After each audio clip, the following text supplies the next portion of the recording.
praznik u Beogradu. Pravi ljubitelji fudbala uželili su se derbija, atmosfere koja ga prati, duela igrača i taktičkog nadmudrivanja Petrovića i Tumbakovića.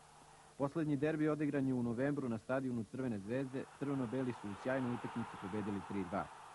U sutrašnjoj utakmici Partizanu se pobeda nameće kao imperativ posle loših rezultata u poslednje dve prvenstvene utakmice. Pandurović će verovatno biti na klupi, a probleme sa lakšom povredom ima Čakar. Ipak možda je baš utakmica protiv Zvezde najbolja prilika za ispravku svih grešaka i rezultatskih propusta. Zbog toga i ne čudi optimizam mladog Partizanovog reprezentativca Alberta Nađe. To je obradovalo Ljupka Petrovića, a verovatno zabrinulo Sašu Ćurčića.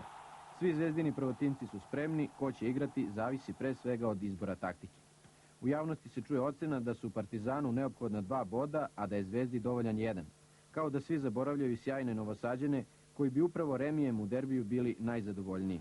Iz Partizana stiže informacija da je do sada prodato više od 10.000 karata, što je jasan pokazatelj da će sutra stadion biti pun.